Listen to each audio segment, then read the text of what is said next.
भाई हम हिंदुस्तानियों को बतियाना बड़ा पसंद है। बंगाली में अड्डा, उड़िया में खट्टी, कन्नड़ा में हरटे और हिंदी में पुलियाबाजी।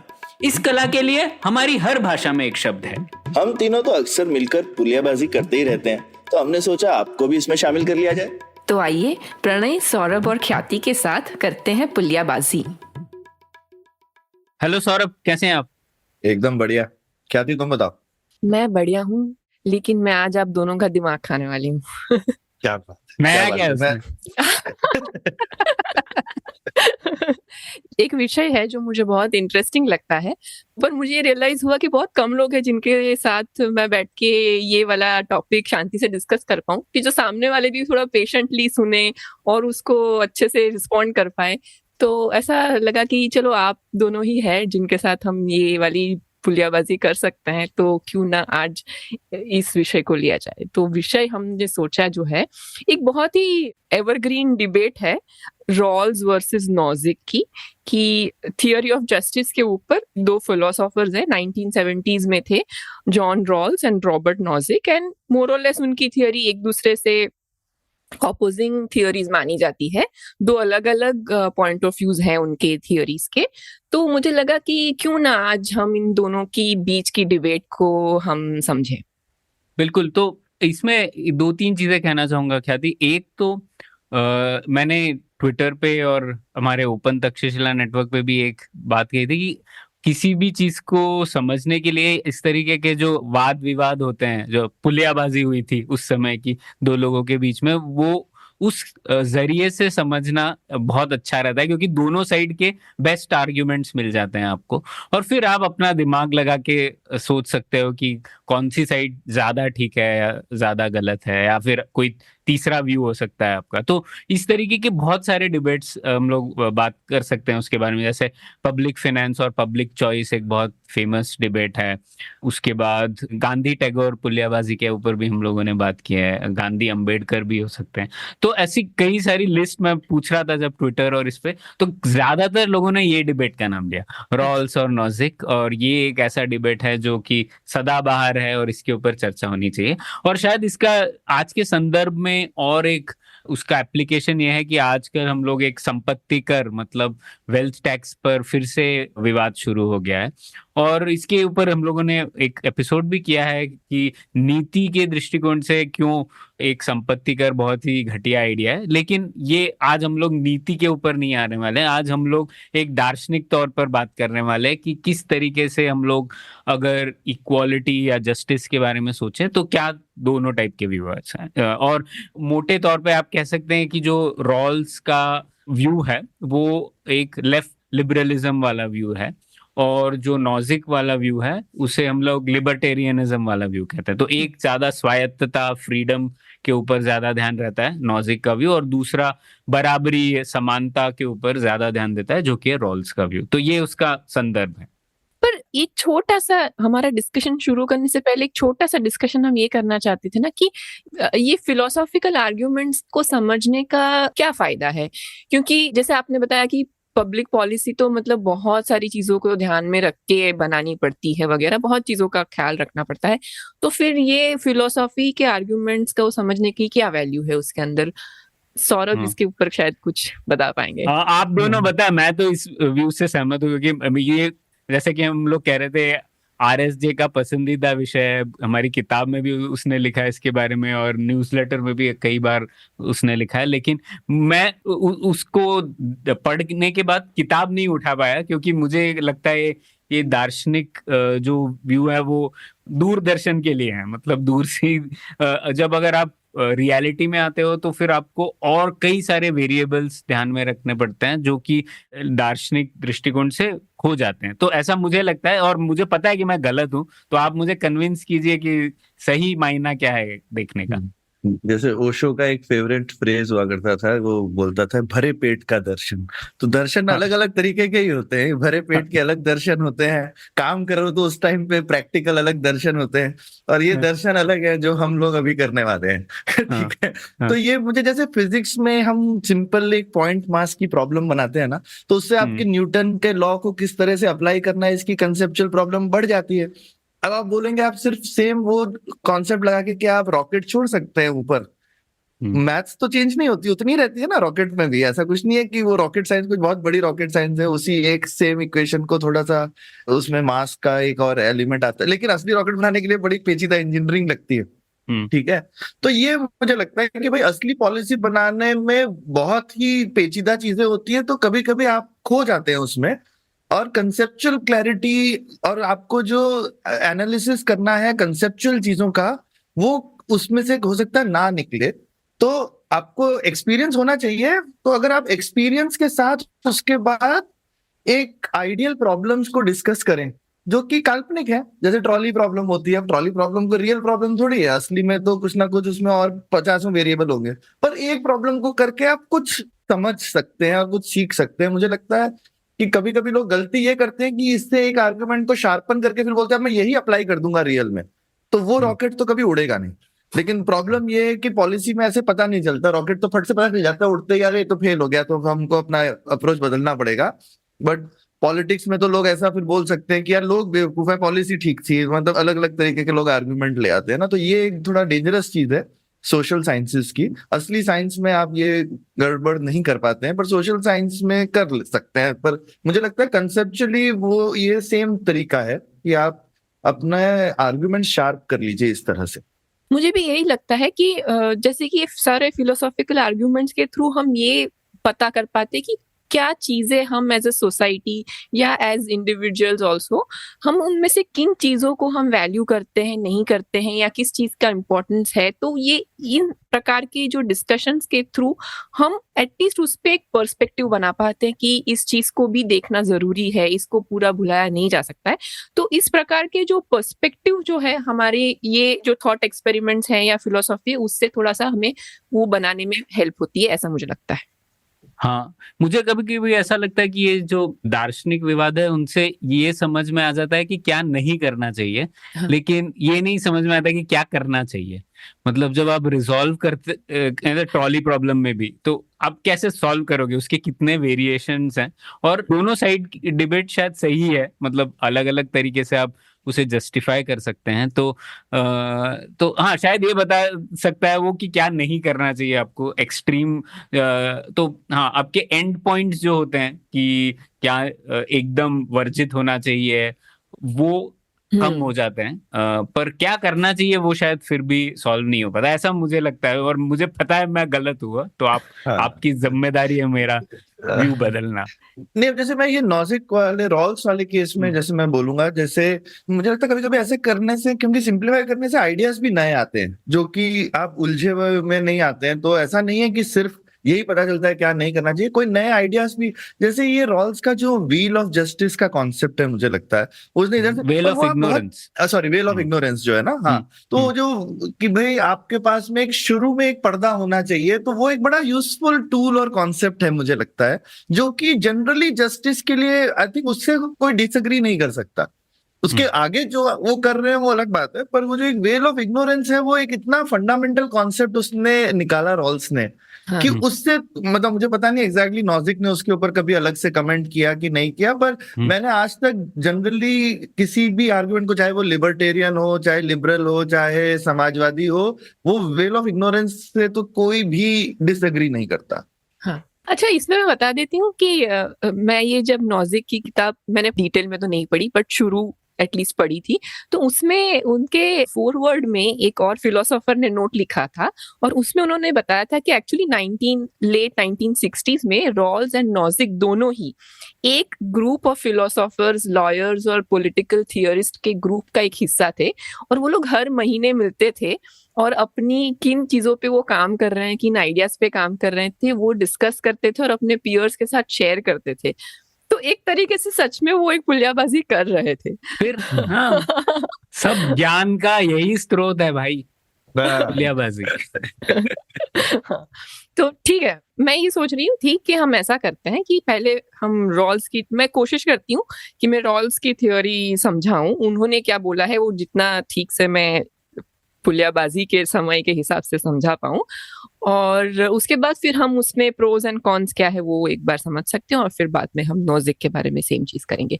तो जॉन रॉल्स की जो थियोरी है वो उसका फंडामेंटल क्वेश्चन ये है कि किसी भी समाज में उसके जो संसाधन है उसको किस तरह से बांटा जाए ताकि वो एक प्रकार का न्यायपूर्ण बंटवारा हो उन संसाधनों का, ठीक है। उस बात के अब ये इस डिसीजन पे आने के लिए वो कोई भी आर्बिट्ररी तरीका नहीं अपनाते, वो ऐसे कोई रैंडमली नहीं कहते कि ऐसे करना चाहिए वैसे करना चाहिए, वो एक थॉट एक्सपेरिमेंट के थ्रू बनाते हैं। और उसका रीजन ये है कि वो बोलते हैं कि अगर हम आज जैसे हम अपनी जिंदगी में बैठ के अगर हम ये डिसीजन लेने की कोशिश करें, जैसे कि समझिए कि कोई 4 लोग मिलके अगर संविधान लिखने की कोशिश करें, जो भी एक प्रकार का सोशल कॉन्ट्रैक्ट है, राइट, तो उसमें क्योंकि लोगों की खुद की पोजीशन समाज में अलग अलग होती है या उनके खुद की एबिलिटीज अलग अलग होती है, तो उनके पर्सनल एग्जिस्टेंस की जो रियलिटी है उनसे उनके जो बायसेस है वो उसके डिसीजन मेकिंग में अंदर आ जाते हैं।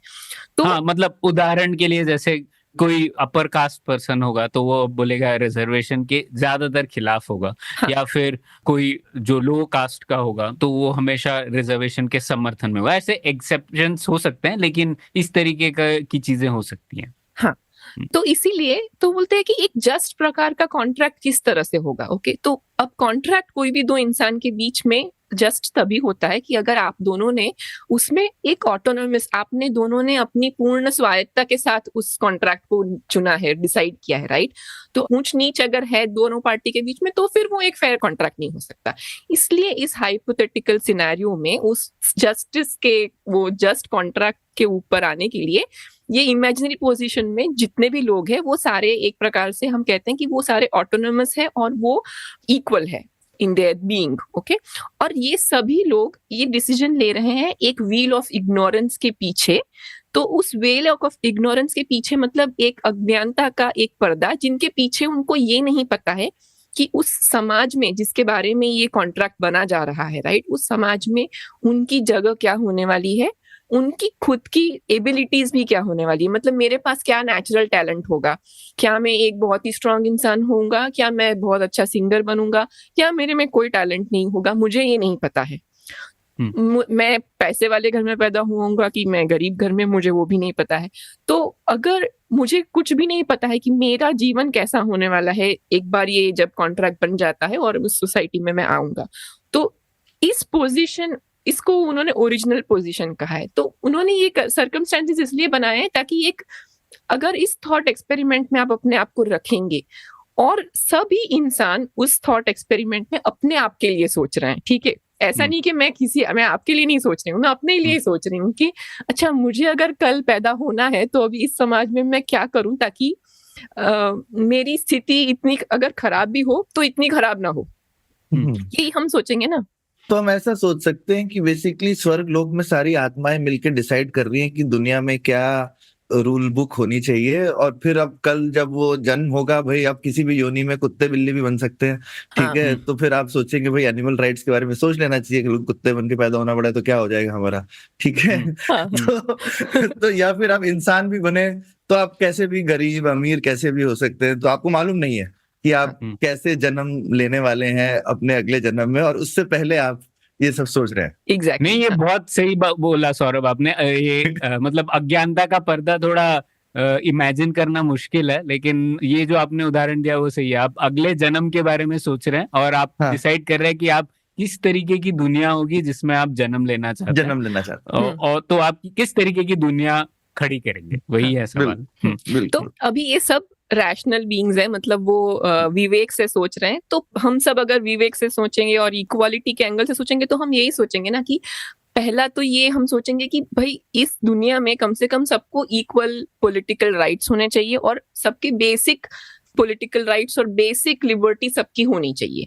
तो उसके अंदर रॉल्स के जो बताए हैं, तो उन्होंने बोला मतलब लोगों के फंडामेंटल राइट्स, उनकी freedom of assembly, religious liberty, freedom of conscience, right to hold private property और right of not being arbitrarily jailed, मतलब कोई आपको जेल में नहीं डाल देगा अचानक। तो इस प्रकार के जो हमारे ह्यूमन बीइंग्स के जो बेसिक राइट्स है वो सभी एक दूसरे के लिए इंश्योर करेंगे ना, तभी तो मतलब क्योंकि अगर ऐसा कुछ है कि अगर ऊंच नीच है इसमें, तो मैं तो उस घर में नहीं पैदा होना चाहूंगा, तो फिर मैं इस कॉन्ट्रैक्ट में आऊंगा ही नहीं बेसिकली, राइट। हाँ, मैं किसी और दुनिया में चला जाऊंगा। हाँ, मैं कॉन्ट्रैक्ट करने से मना कर दूंगा ना। हाँ, बिल्कुल बिल्कुल। इसे हम लोग मतलब इसे जैसे रॉल्स ने कहा था ग्रेटेस्ट इक्वल लिबर्टी सिद्धांत, तो वो ये कह रहे हैं कि सब लोगों की जो ये कुछ सिद्धांत होते हैं जो कि इक्वल बेसिक लिबर्टीज होते हैं उसको मैक्सिमाइज होना चाहिए, तो ये हाँ। पहला सिद्धांत है। तो हाँ। जैसे कि ज्यादातर ये जो राइट्स वो कह रहे हैं वो मुझे लगता है नेगेटिव राइट्स है, मतलब जैसे कि हम लोग अक्सर कहते हैं आपकी स्पीच का जो फ्रीडम है तो उसे आप वायलेट नहीं करना चाहिए किसी को, तो वो एक नेगेटिव राइट्स है, उसमें राज्य आपको कुछ दे नहीं रहा है, लेकिन वो कह रहा है कि राज्य ये आपकी स्वायत्तता है कुछ भी बोलने की वो छीन नहीं सकते। तो हाँ। इस तरीके के जो लिबर्टीज हैं, नेगेटिव और पॉजिटिव राइट्स का लैंग्वेज आई थिंक वो यूज नहीं कर रहे हैं। हाँ बिल्कुल नहीं यूज कर। हाँ। और इसमें सिर्फ एक ही केवेट लगा है कि जब तक आप दूसरों की लिबर्टी पे ऊपर हनन ना कर रहे हो, मतलब आपकी लिबर्टी का एप्लीकेशन में सामने वाले की लिबर्टी भी कम हो जाए तो वो पॉइंट नहीं चलेगा। तो मतलब बेसिकली जब तक सामने वाले की भी लिबर्टी बन पा रही है तभी आपकी लिबर्टी बनेगी। हाँ बिल्कुल कि आप भाई मेरे घर में मत घुसिए, पर ये मुझे आपके घर में घुसने का अधिकार नहीं दे देता। हाँ एग्जैक्टली ठीक है। तो अभी इस पे से सेकंड प्रिंसिपल होगा कि ठीक है, अभी बाकी की जो सोशल एंड इकोनॉमिकल इनइक्वालिटीज है, मतलब हमारे जो आर्थिक और सामाजिक हमारे समाज में जो इनइक्वालिटीज है उनको किस तरह से ट्रीट किया जाए, तो उस पे भी वो सीधा सीधा नहीं आते, वो बहुत सारी आर्ग्यूमेंट्स लगा के कहीं पे आप पहुंचते हैं। तो वो मैं थोड़ा फास्ट फॉरवर्ड करूंगी इसमें, बट शुरू करते हैं कि जनरली रैशनल बीइंग्स है तो वो कोई भी आर्बिट्ररी क्राइटेरिया से नहीं सिलेक्शन करेंगे ना, कि जैसे कि एग्जांपल है caste is a arbitrary criteria, right, कि अगर आप इस कास्ट के हो तो आपके जीवन के कुछ चीजें अच्छी हो जाएगी। ऐसा एक जो फ्यूडल पुरानी जमाने की सोसाइटीज में जो होता था कि अगर आप इस कास्ट में हो तो आपकी जगह सोसाइटी में फिक्स्ड है और आप वहीं पे पहुंचोगे, राइट। तो ये एक प्रकार का आर्बिट्ररी क्राइटेरिया है जो ऑब्वियसली विवेक के एंगल से वो नहीं एक्सेप्ट किया जा सकता है, तो लोग वो एक्सेप्ट नहीं करेंगे उस सोसाइटी में, वो बिना ज्यादा डिस्कशन के ही निकाल देते हैं। तो मुझे एक्चुअली एक तो मुझे लगता है कि हम तो कभी कभी यहीं पे फंस रहे तो आगे नहीं, पर ऐसा मत बोलो ख्याति, अभी भी हम कास्ट के बेसिस पे बहुत डिसीजन तो लेते ही है ना आज की सोसाइटी में भी, भले ही वो खराब नहीं हो या हम अच्छे लेने के लिए करें, तो वो एक भले ही एक आर्बिट्ररी क्राइटेरिया है पर वो एक रियलिटी है। तो नहीं एग्जैक्टली। हाँ। तो मतलब पॉइंट ये था कि इनका जो थॉट प्रोसेस जो 4 स्टेप आगे जाता है ना, हम उसके फर्स्ट स्टेप में हमारा समाज है, ये मेरा कहने का पॉइंट है, ठीक है। फिर वो कहते हैं कि एक फॉर्मल, अच्छा ये तो नहीं चलेगा, तो एक formal equality, but formal equality भी काफी नहीं है क्योंकि कुछ लोग होंगे जो कम एडवांटेज्ड होंगे तो वो पीछे छूट जाएंगे। इसलिए एक और फेयर मेरिटोक्रेसी जिसके अंदर जो वीक होगा उसको कुछ हेल्प की जाएगी ताकि उसका एक लेवल पे लाया जाए उसे, ताकि वो भी एक बराबर की लड़ाई कर पाए, मतलब कोई भी कंपटीशन में, ठीक है। बट वहां पे भी Rawls does not stop there, क्योंकि उसने बोला कि ये बाकी चीजें तो बराबर कर देता है लेकिन जो लोगों की नेचुरल एबिलिटीज में जो अंतर है उसको वो नहीं ठीक करता है, ठीक है। तो यहाँ लोग थोड़े अनकंफर्टेबल होना शुरू हो जाते हैं, राइट, क्योंकि हम कह रहे हैं कि क्या मतलब अगर भाग रहा है कोई जल्दी तो उसे पकड़ के रखा जाए। तो उसका आंसर है कि चलो सब लोगों को इक्वली बांटा जाए, पर वहां भी वो नहीं, वो बोलते नहीं ऐसे नहीं करेंगे, क्योंकि उसमें क्या हो रहा है कि हम जिसके पास नेचुरल एबिलिटीज है उसको हम रोक तो नहीं सकते, उनका इंसेंटिव कम भी नहीं कर सकते, वो एक्नॉलेज करते हैं। तो ये करा जा सकता है कि हाँ कुछ इनइक्वालिटीज को हम परमिट कर सकते हैं सोसाइटी में, तभी तक जब तक उस इनइक्वालिटी से समाज का ओवरऑल फायदा हो और सबसे ज्यादा जो सबसे पिछड़े इंसान है सोसाइटी में उसका फायदा हो, ठीक है। तो ये उनका आर्ग्यूमेंट है, ठीक है। इसे मैक्सिमम स्ट्रेटेजी कहते थे। तो आइडिया है कि सबसे ज्यादा पिछड़े वर्ग के लोगों का फायदा होना चाहिए। हाँ। तो ये जो गांधी जी का तलिस्मान भी जिसको बोलते हैं ना कि भाई सबसे पीछे वाले इंसान को देख करके, हो सकता है गांधी जी से इंस्पायर्ड ही हो, 1960s की बात है तो पता नहीं। हाँ। तो ये नहीं है कि वो ऐसा कह रहे हैं कि इनइक्वालिटी नहीं होनी चाहिए, राइट, जस्ट वो लोग जनरली कोई फुटबॉलर या बास्केटबॉल प्लेयर का एग्जांपल दे रहे हैं। अगर हम इंडिया में डिस्कशन कर रहे हैं तो सचिन तेंदुलकर कर सकता है अपने टैलेंट्स की यूज और उससे लोग पसंद करते हैं, इसकी वजह से he can earn more money because of the use of his talents, okay, that is allowed. It's just that अगर फिर उस टैलेंट का यूज होके अगर he is earning that much, he can the state in a way, I mean he can tax him, and in a way उसका जो proceeds है that can be used for the rest of the people, you know, like that. तो ये एक just a little bit of example to explain what the second principle means. और इस दोनों principle के बीच में उन्होंने लगाई हुई कि जो पहला principle है वो पहले आता है, second principle को अप्लाई करने में पहला प्रिंसिपल टूटना नहीं चाहिए कि आप उसका उल्लंघन नहीं कर सकते हो, तो वो तो मतलब प्रायोरिटी में आता है। तो पहले लिबर्टी है हर लोगों की, तो आप ये नहीं कि किसी की लिबर्टी को छीन के फिर बाकी का भला हो रहा है तो करो, वो अलाउड नहीं है, ठीक है। तो ये है जॉन रॉल्स की मोटा मोटा थियोरी। जनरली अगर आप देखेंगे तो इस थियोरी को लोग अफर्मेटिव एक्शन या तो रिजर्वेशन के साथ जोड़ के देखते हैं, तो आई थिंक उनका काफी इन्फ्लुएंस रहा है इस पर्टिकुलर चीज में। तो हाँ, तो व्हाट डू यू थिंक? मुझे तो रॉल्स एकदम संत महात्मा टाइप लगे। तो उन्होंने एकदम ऐसे बोला कि हर आत्मा को बराबर ट्रीट करना चाहिए, अगर वो गलत शरीर में पहुंच गई है तो इसमें उसकी क्या गलती, ठीक है। तो आपका शरीर इतना तेज भाग नहीं सकता, वो इतना तेज अगर गणित नहीं कर सकता, अगर उसके क्या कहते हैं काम काज में अच्छा नहीं है, तो भी उस आत्मा को सफर नहीं करना चाहिए उसके लिए। एकदम मेरे को ऐसे क्या कहते हैं, अगर उस तरह से देखा जाए तो एकदम वो इस तरह से बोल रहे हैं कि भाई हर एक आत्मा को एक अधिकार है, और जो उसका शरीर है आपको उसके लिए कॉम्पनसेशन उसको दे देना चाहिए कि कोई अच्छे शरीर में है, कोई बुरे शरीर में है, तो आप उसके लिए समाज को उसका ध्यान रखना चाहिए। तो ये मुझे लगता है कि मुझे तो ये द्वैत अद्वैतवाद की लड़ाई लग रही है प्रणय, ये रॉल्स और नॉजिक की लड़ाई नहीं है। हाँ आप पहुंच गए उस प्लेन पे, पहुंच गए स्पिरिचुअल वाले। हाँ, तो वो मुझे वो भी वही लग रहा था। एक तो कि ये जो मतलब उद्देश्य दिए हैं रॉल्स ने, ये एक समाज के लिए उद्देश्य दिए हैं या एक राज्य के लिए उद्देश्य दिए हैं? बहुत बहुत जरूरी सवाल है ये, क्योंकि हम लोगों को ये भी सोचना चाहिए ना, हम लोग किससे ये चीज करवाना चाह रहे हैं। हम लोग किसी राज्य से करवाना चाह रहे हैं या किसी सोसाइटी से करवाना चाह रहे हैं? क्योंकि अगर वो कह रहे हैं कि एक समाज से करवाना चाहिए तो कुछ चीजें राज्य करेगा, कुछ चीजें सोसाइटी करेगा, तो मैं ठीक हूँ उससे ना। मैं अगर सचिन तेंदुलकर खुद से अपना पैसा देना चाहते हैं या फिर लोग फिलैंथ्रोपी करते ही हैं, तो ठीक है, मतलब होना चाहिए, मतलब मैं समर्थन दूंगा कि और होना चाहिए फिलैंथ्रोपी। लेकिन अगर वो कह रहे हैं कि इसमें राज्य का रोल है और राज्य को ही ये जिम्मेदारी है राज्य की कि सबको बराबर कर दें, चाहे उनकी एबिलिटीज कुछ भी हो, चाहे उनकी तो बहुत गड़बड़ नहीं, लेकिन वो ये नहीं कह रहे हैं कि सबको बराबर कर दें, ये डिफरेंस है। वो ऐसे नहीं कह रहे हैं कि सबको एक जैसा हो जाना है, बाद में भी इनइक्वालिटी तो रहेगी। जस्ट दैट आप और इंसेंटिव को भी पूरा नहीं हटाना है। आप नहीं, ये नहीं कह रहे हो कि आप लोगों को इतना भी टैक्स कर दो कि सचिन तेंदुलकर को क्रिकेट खेलने का मन ही ना रहे कि अब तो मेरा तो पॉइंट ही क्या है क्रिकेट खेलने का। अगर तो नहीं क्या थी वो चीज, रॉल्स तो बात ही नहीं कर रहे, पर मेन मुद्दा यह है कि ये राज्य के लिए या किसी तो, समाज के लिए, वो हमें समझना वो स्टेट और उसके हिसाब से जहां तक मैं समझी हूँ वो इंस्टीट्यूशंस पे अप्लाई होना चाहिए उस एंगल से, क्योंकि इंस्टीट्यूशंस के जो समाज के जो स्ट्रक्चर्स है, इन अ वे हमारे इंस्टीट्यूशंस जो है उनके स्ट्रक्चर्स से ही हमारा एक तरीके से समाज का स्ट्रक्चर बन पाता है। तो जहाँ पे भी अगर फेयर इक्वालिटी, जहाँ पे भी कोई पोजीशन सब लोगों के लिए ओपन है, राइट, जैसे समझिए कि आई मीन अभी इसके बहुत सारे इंटरप्रिटेशन हो सकते हैं और मैं इतनी भी ज्यादा मतलब डिटेल में ये नहीं कह सकती हूँ कि ये उनका एग्जैक्टली यही इंटरप्रिटेशन होगा, क्योंकि ये सब थोड़ी सी ग्रे एरिया रहता है।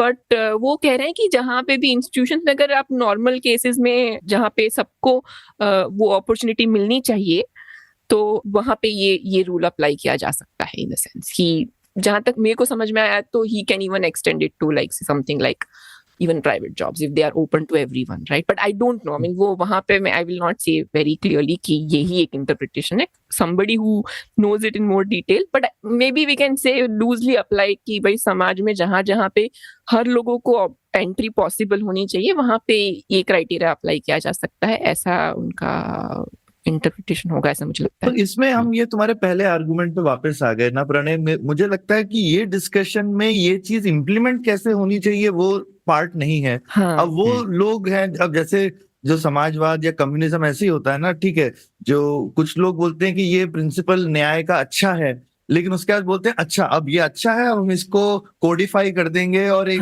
जो स्टेट है वो इसी चीज को करेगी। तो आप किन्हीं चीज को कोडिफाई करके उसको साथ में पावर दे दें तो वो स्टेट बन जाती है।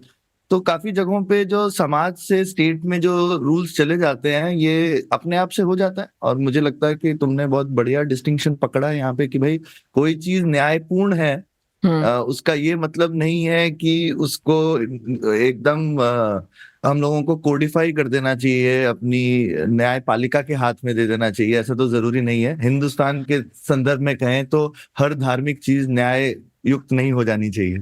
तो आप बोल सकते हैं ये कि एक समाज का धर्म है ऐसा करना, और आप बोल सकते हैं कि एक राज्य का जो न्याय है वो उसका एक सबसेट है, और समाज अपना धर्म निभाना चाहिए समाज को। आई थिंक ये रॉल्स की थियोरी से मुझे जो मोटा मोटा ये समझ में आया है, एंड ये बहुत मतलब हमारे समाज में तो लोग कहेंगे कि ये कोई बहुत बड़ी बात भी नहीं है, right? I think we intuitively understand कि हमारे समाज में कोई एक हिस्सा होगा जो किसी ना किसी एंगल से पीछे छूटेगा, अलग अलग तरीके से छूट सकता है वो, और उस केस में उस समाज को जो सबसे पीछे छूटा है उसको कहीं ना कहीं मदद करनी पड़ेगी। तो जैसे कि हम लास्ट टाइम डिस्कशन कर रहे थे, अगर इनइक्वालिटी कहीं है, किसी को प्रेफरेंस मिल रहा है, तो फिर जो सबसे पीछे छूटा है उसको मिलना चाहिए का एक ब्रॉड प्रेफरेंस है। जैसे हम बैंगलोर के पानी के बारे में बात कर रहे थे, जब हम कह रहे थे कि भाई पैसे वालों को सब्सिडी नहीं मिलनी चाहिए, राइट, एक तरीके से, तो वहां ऑपोजिट डायरेक्शन में जा रहा है। तो आई थिंक ये एक मोटा प्रिंसिपल ये है, और उसमें मुझे ये थियोरी मुझे इसलिए अच्छी लगती है क्योंकि वो ऐसे आर्बिट्ररी तरीके से नहीं शुरू होती है, वो इस चीज को एक्नॉलेज करते हैं कि सब लोग अपने भले के बारे में सोचते हैं, ठीक है, हम सब अपने अपने भले के बारे में सोचते हैं, और हम सब अपनी खुद की फ्रीडम्स को वैल्यू करते हैं, वो वहां से शुरू करते हैं। और अगर हम इस तरह की पोजीशन में फंस जाएं जहां पे हम सबसे पिछड़े इंसान हैं उस सोसाइटी में, तो क्या हम चाहेंगे कि हमारी मदद कोई और करेगा कि नहीं करेगा? ये एक ब्रॉड अंडरस्टैंडिंग हम ले सकते हैं इसके अंदर से। अभी मैं ही नहीं कहूंगी कि इसमें से हमें नेसेसरीली कोई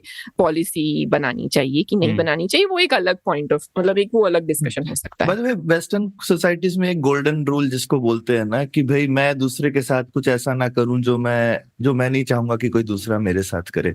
तो मुझे लगता है कि ये वाला जो रॉल्स ने किसी अलग तरह से इसी सेम चीज पे आया, पर आप ये प्रिंसिपल से भी आप ये सारी चीजें डिराइव कर सकते हैं, है ना। और ये थोड़ा अब यहाँ पे मतलब मैं बोलूंगा कई बार जो है ये फर्क आ जाता है। लोग बोलते हैं ये वेस्टर्न थॉट है क्योंकि ये बाइबल वगैरह में भी ऐसा बोला गया है ना। और हिंदुस्तान में थॉट में मतलब हमने बहुत आत्मा धर्म डिस्कस कर लिया, लेकिन हम by the way as a society हम ये नहीं मानते हैं क्योंकि हमारे यहाँ कर्म का एक रहता है। तो लोग बोलते हैं हाँ तुमको गलत मिल रहा है, तुम तो डिजर्व करते हो ना, तुम अपने पुराने कर्मों की।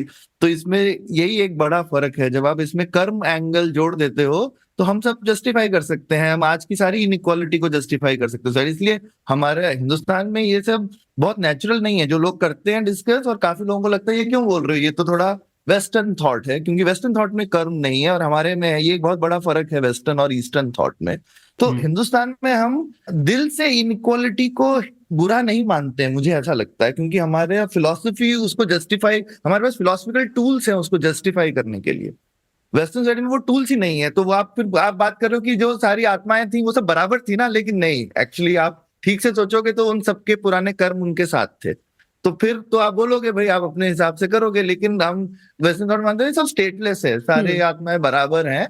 तो ये यहाँ पर मुझे लगता है हम सॉरी अगेन थोड़ा हम रॉल्स और इससे हम एक लेवल अलग में चले गए, पर ये मुझे लगता है एक फर्क है ये वेस्टर्न और हमारी जो हिंदुस्तान की थिंकिंग है वैसे ट्रेडिशनल, वो यहाँ पर हमको कहीं कहीं पे हम आर्गुमेंट वाइज हम ये सब डिस्कस करेंगे, पर आप दिल से उसको कार्यान्वित नहीं करेंगे अपनी रियल सोसाइटी में। पर सौरभ और ख्याति, अब ये ऐसा विषय जहाँ पे मेरा ज्ञान एकदम शून्य है, लेकिन फिर भी मैं बोलना जरूर चाहूंगा कि ये जो कर्म और पुनर्जन्म है, इन दोनों को आप कनेक्ट करो तो आप जैसे बोल रहे हो उस पे पहुंच सकते हैं। लेकिन कर्म तो सिर्फ एक ही फिलॉसफी नहीं है भारतीय थिंकिंग में, कई सारी ऐसी, जैसे गांधी खुद जब कह रहे हैं टैलिस्मैन जो आया है उनका, वो भी उनका तो स्रोत ज्यादातर भारतीय थॉट रहा है, टॉल्स्टॉय वगैरह भी रहे हैं, लेकिन मैं ऐसा बिल्कुल नहीं मानता हूँ। मुझे लगता है गांधी जो है वो हिंदुस्तान की भाषा बहुत यूज करते थे, लेकिन वो बहुत ही रेवोल्यूशनरी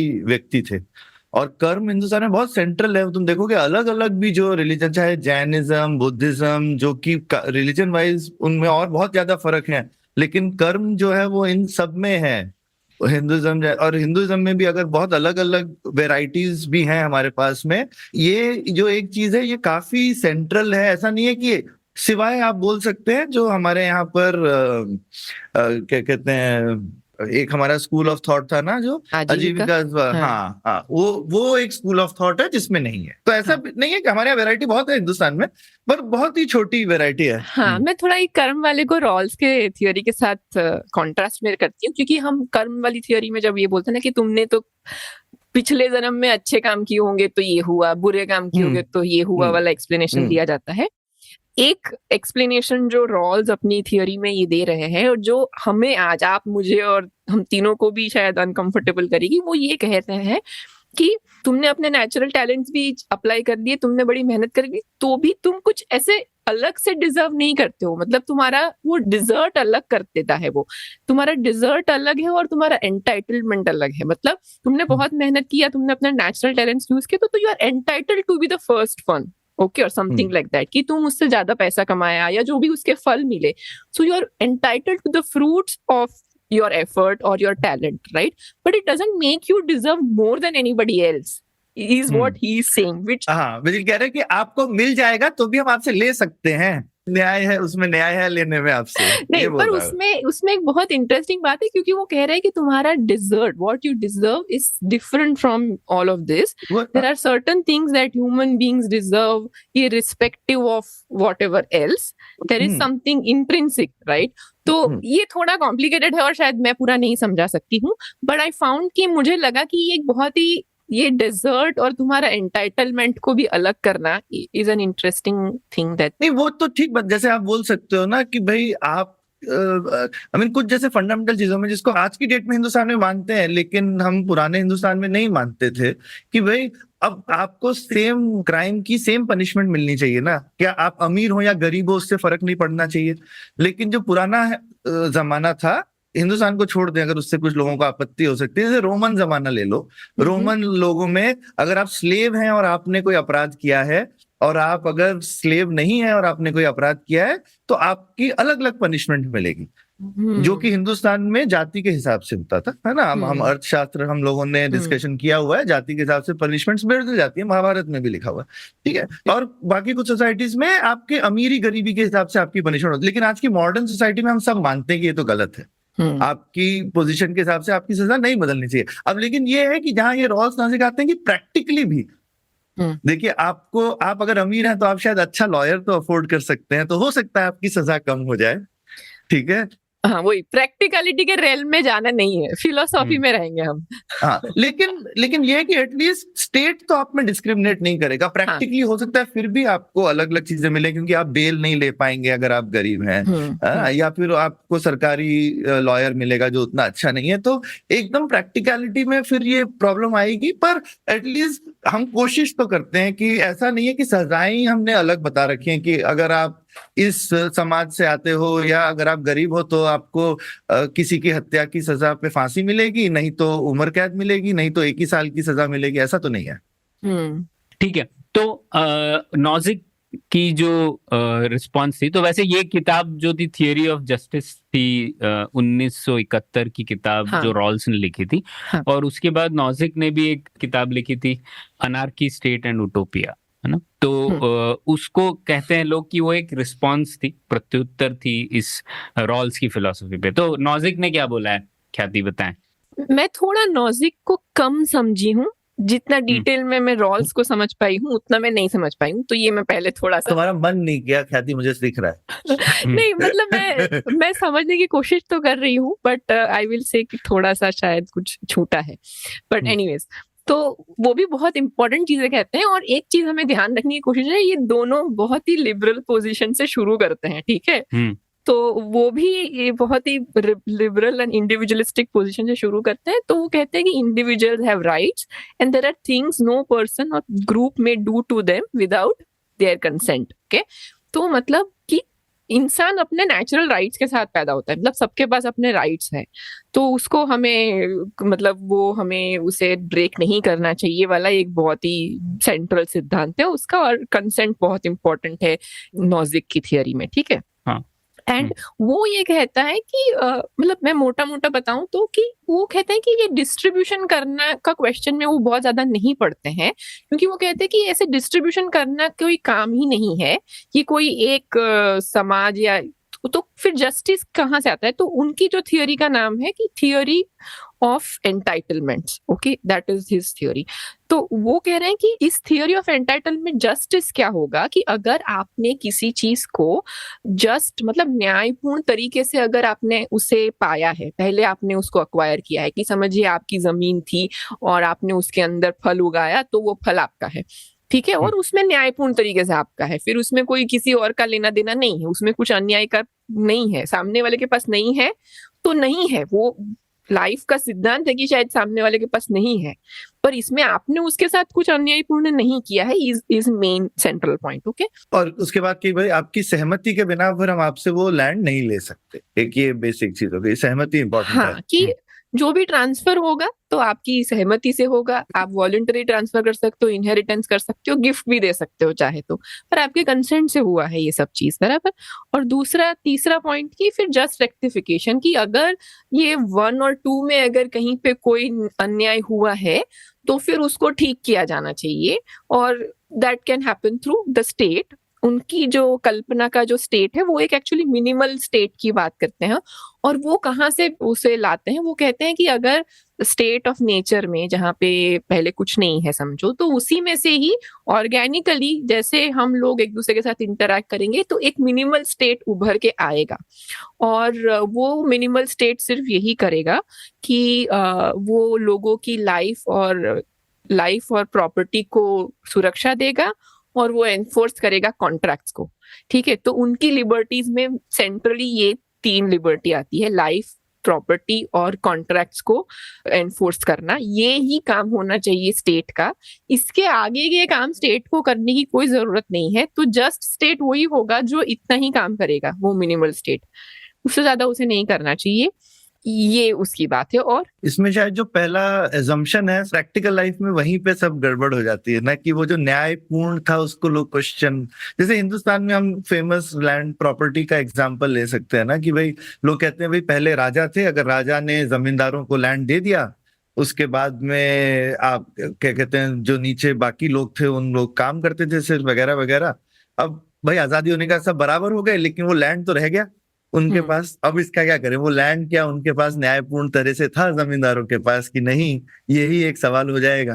तो अगर आप उसको आपने न्यायपूर्ण मान लिया तो एक बात है, अगर उसका आपने न्यायपूर्ण नहीं माना तो वो एक अलग बात हो जाएगी, फिर उसमें सहमति है नहीं है, ये अमेरिका के संदर्भ में अगर कोई आर्ग्यूमेंट करना चाहे तो पहले यही कर देगा ना, ये तो जो ओरिजिनल अमेरिकन लोग थे उनकी जमीन है, रेड इंडियंस जो पहले कहते थे उनकी जमीन है, तो ये तो तुम्हारा पहला एक्विजिशन तुम्हारे परदादाओं ने किया, वही शायद गलत है, वो बोल देंगे।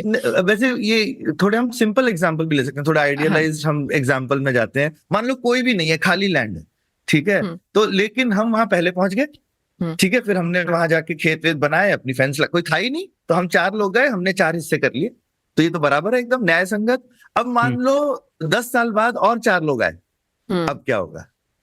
तो क्या हम सिर्फ इसीलिए हम एक टापू में ही पहुंचे जहां पे हमने 4 हिस्से में लैंड कर लिया, ठीक है, तो अब लेकिन उसके बाद में 4 लोग और आए और वो कहें यार अब हम आए, तो हम 4 लोग डिसाइड कर सकते हैं, चलो यार तुम अभी तो आए हो, 8 हिस्से कर लेते हैं, या फिर हम कहें ये तो 4 है, अब तुम्हारे यहाँ काम कर सकते हो क्योंकि ये तो लैंड हमारा है, ठीक है। तो अब ये अब जो है, अब वहां पर कोई स्टेट भी नहीं है, तो अब वो तो लड़ाई वड़ाई झगड़ा करके हो जाएगा काम, या फिर हम बोल सकते हैं भाई हम सरकार है यहाँ की, 4 लोग, अब हम डिसाइड करेंगे तुमको क्या मिलेगा। तो ये आप छोटे एग्जाम्पल से आप समझ सकते हो कि ये इतना आसान नहीं है, इसको आप बहुत तरह से आर्ग्यू कर सकते हो। हाँ, ऐसा ही है। हाँ, एक और पॉइंट बता देती हूँ, सॉरी प्रणय आप समझाइए, उसके पहले मैं एक पॉइंट बता देती हूँ और I will close over there. तो उसका मेन कंटेंशन रॉल्स की थ्योरी के साथ ये है कि आप कोई भी पैटर्न्ड थ्योरी नहीं बना सकते हो डिस्ट्रीब्यूशन ऑफ रिसोर्सेज के लिए, क्योंकि आप कोई भी पैटर्न डिसाइड करोगे कुछ सालों के बाद, मतलब कुछ समय के बाद लोग अपने मन, क्योंकि आप लिबर्टी दे रहे हो तो लोग अपने हिसाब से चीजें एक्सचेंज करेंगे और फिर वो न्यायपूर्ण नहीं रहेगा। तो वो बोल रहा है कि न्यायपूर्ण बस यही है कि जहां तक ये ठीक से एक न्यायपूर्ण तरीके से उसकी आप ले हो रही है, कि आप एक दूसरे को लेना देना, एक्विजिशन, ये सब कुछ अगर न्यायपूर्ण तरीके से हो रहा है तो फिर वो डिस्ट्रीब्यूशन चाहे कितना भी अनइक्वल क्यों ना हो वो भी न्यायपूर्ण ही कहा जाएगा। ये उसका मेन पॉइंट है। ठीक है, और अभी आप बता सकते हैं प्रणय क्या कहना। मोटे तौर पे अगर हम देखें तो नॉजिक और रॉल्स दोनों उनके रॉल्स का जो पहला सिद्धांत था उससे सहमति रखते हैं हाँ। कि ज्यादातर जो बेसिक इक्वल लिबर्टी प्रिंसिपल है या सिद्धांत है वो पर्पस है सोसाइटी का। तो दोनों ये मान रहे हैं, ठीक है, कि ज्यादा से ज्यादा फ्रीडम्स होने चाहिए हर इंसान को। जहां उनका विवाद है वो है दूसरे प्रिंसिपल पे। तो जैसे रॉल्स कह रहे हैं कि संसाधन का जो डिस्ट्रीब्यूशन है वो समाज के सबसे कमजोर वर्गों के लाभ के लिए ही होना चाहिए। अब इसमें फोर्स इन्वॉल्व है नहीं इन्वॉल्व है इससे उनका कोई लेना देना नहीं है, सब ठीक है, क्योंकि वो समाज के कमजोर वर्गों के लाभ के लिए होगा और फर्स्ट प्रिंसिपल को ध्यान में रखते हुए भी, ठीक है। लेकिन नॉजिक कह रहे हैं कि ये सही बात नहीं है। नॉजिक कह रहे हैं कि जैसे कि आपने कहा एक नाइट वॉचमैन स्टेट होता है, और अगर टैक्सेशन के माध्यम से अगर आप इस तरीके की का पुनर्वितरण कर रहे हैं तो वो एक फोर्स्ड लेबर की तरह है, जबरन मजदूरी करवा रहे हैं आप लोगों से, तो वो ठीक नहीं है। तो मैक्सिमम स्ट्रेटेजी के विरुद्ध हैं वो, लेकिन वो पहले प्रिंसिपल से सहमति रखते हैं। ये बेसिक डिफरेंस है दोनों में।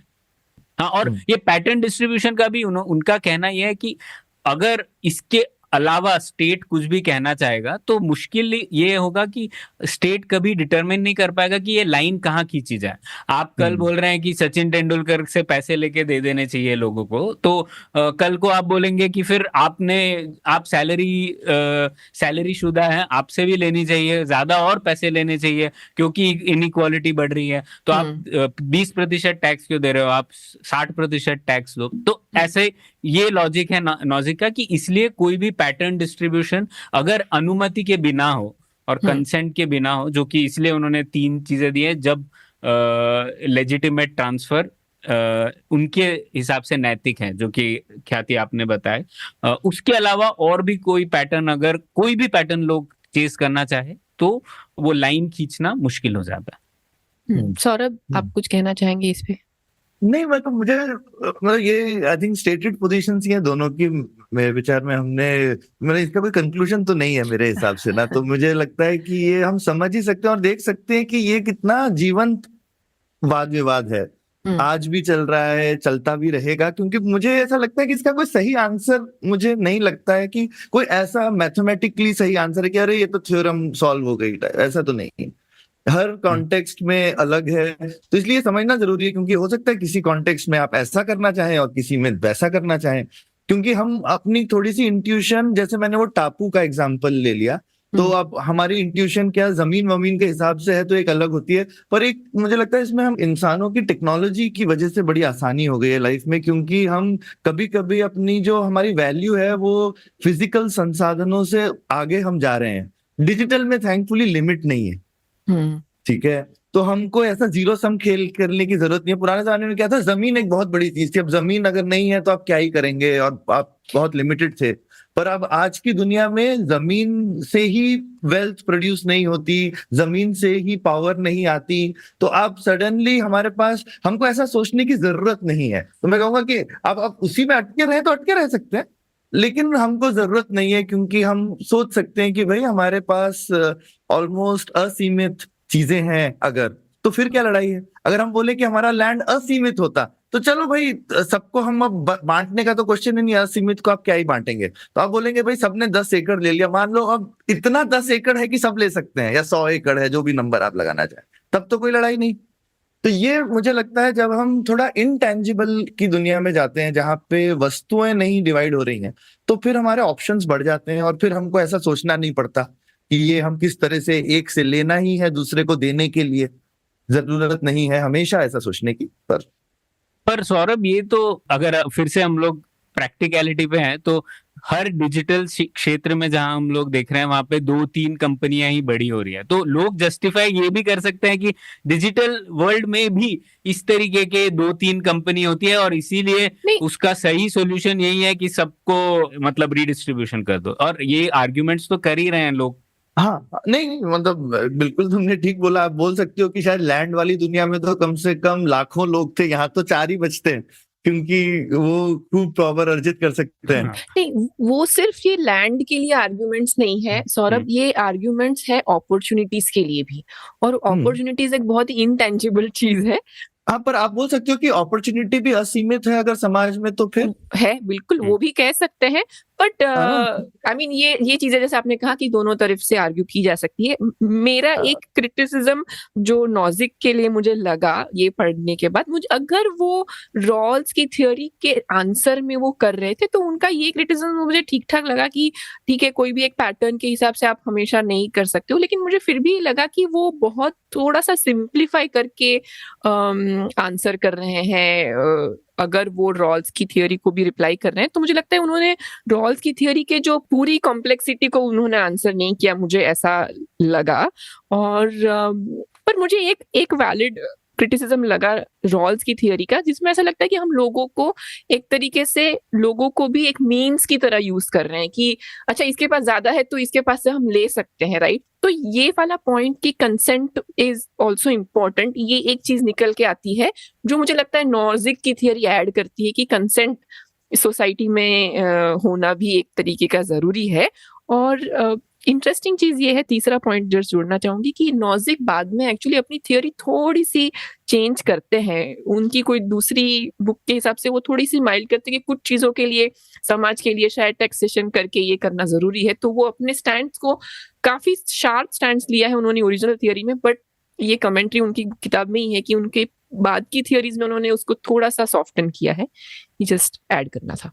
मैं ये भी कहना चाहूंगा कि इसमें फिर से जो पहले डिस्टिंक्शन मैंने किया था कि ये राज्य का काम है या समाज का काम है, समाजवाद है या राज्यवाद है, वो भी जरूरी है इसमें, क्योंकि नॉजिक की प्रिंसिपल यही है। ऐसा नहीं वो कह रहे कि लोगों का भला नहीं होना चाहिए, वो कह रहे हैं कि राज्य को नहीं करना चाहिए, राज्य का पर्पस अलग होगा और समाज चाहे करना है तो कर सकता है कई चीजें। तो ये मुझे लगता है एक डिस्टिंक्शन है जो कई बार डिस्कस नहीं होता है इस डिबेट में और जरूरी है करना। दूसरा मुझे ये भी लगा कि, और ये जैसे RSJ हमेशा इस बात पे लिखता है कि हम लोग डिबेट कर रहे हैं डिस्ट्रीब्यूशन पे, लेकिन जो पहला प्रिंसिपल है जिसपे दोनों की सहमति थी वही भारत में टूटी हुई है। मतलब हम लोग जो कहते हैं कि इक्वल लिबर्टीज बढ़नी चाहिए सबकी, हमको आजादी होनी चाहिए कई चीजों की, नहीं वही खतरे में है कई बार, और इसीलिए हम लोग कहते हैं कि हमारा जो गणतंत्र है उसको और सुदृढ़ करने की जरूरत है, क्योंकि वो हमें इक्वल लिबर्टी प्रिंसिपल देगा ज्यादा से ज्यादा लोग, और कई बार वही टूटा हुआ है। मतलब तो जब वो नहीं हो रहा है तो फिर डिस्ट्रीब्यूशन की बात करना थोड़ा अटपटा है, ऐसा उसका भी कहना है। हाँ, वो मुझे बहुत ही सही पॉइंट लगता है, और आई थिंक ये एक अच्छा पॉइंट है हमारी गुलियाबाजी को भी समराइज करने का, कि एटलीस्ट ये तो हम आगे के पर हम सहमति करें ना करें, बट हमारे ये जो बेसिक राइट्स है वो ज्यादा स्ट्रेंथन होने चाहिए। आई थिंक उसमें कोई डिबेट नहीं है। तो बेसिकली ये पुरानी राइवलरी है, तो उनके डिफरेंसेस इतने हैं पर उनके एग्रीमेंट पे तो एग्री कर लें तो और उस पे बिल्कुल ये तो ठीक बात है। लेकिन ये अच्छा टॉपिक तुमने चुना ख्याति आज, मतलब जिसे मैंने पहले भी बोला, ये तो आर्गुमेंट कभी खत्म नहीं होगा और मेरे ख्याल से ये आर्गुमेंट चलता रहना चाहिए, क्योंकि इसके अलग अलग आंसर निकल के आते हैं और मुझे लगता है सोसाइटी में अच्छा रहता है, अलग अलग सोच वाले लोग हैं तो फिर फाइनली सोसाइटी में तो कुछ कॉम्प्रोमाइज करके आप बोलते हैं ना कि अब ऐसा करना चाहिए। हम कोई कंप्यूटर का गेम थोड़ी बना रहे हैं, असली जीवन है तो जिसमें कुछ थोड़ी आपकी थोड़ी हमारी और थोड़ी मिलजुल कर पुलियाबाजी। मुझे लगा सौरभ इस एपिसोड का अंत है अहम ब्रह्मास्मि बोल के ऐसा कुछ करेंगे। वो भी कभी डिस्कस करेंगे, उसके लिए सौरभ को करना पड़ेगा प्रिपरेशन ज्यादा, हम लोग तो सुनेंगे फिर। उसके लिए हमें प्रिपेयर करना पड़ेगा समझने के लिए। सौरभ तो प्रिपेयर्ड है, ठीक है। तो इसी बात पे ये एपिसोड खत्म करते हैं। शुक्रिया, बहुत मजा आया। उम्मीद है आपको भी मजा आया। यह पॉडकास्ट संभव हो पाया है तक्षशिला इंस्टीट्यूशन के सपोर्ट के कारण। तक्षशिला पब्लिक पॉलिसी में शिक्षा और अनुसंधान के लिए स्थापित एक स्वतंत्र संस्था है। आप दुनिया के किसी भी कोने में हो, आपकी उम्र कुछ भी हो, अगर आप पब्लिक पॉलिसी, विदेश नीति या टेक्नोलॉजी गवर्नेंस में रुचि रखते हैं तो तक्षशिला की वेबसाइट takshashila.org.in पर उनके कोर्सेज को जरूर चेक कीजिए। और अगर आप पुलियाबाजी में शामिल होना चाहते हैं तो हमसे कनेक्ट कीजिए puliyabazi@gmail.com पर या फिर @puliyabazi ट्विटर पर। शुक्रिया।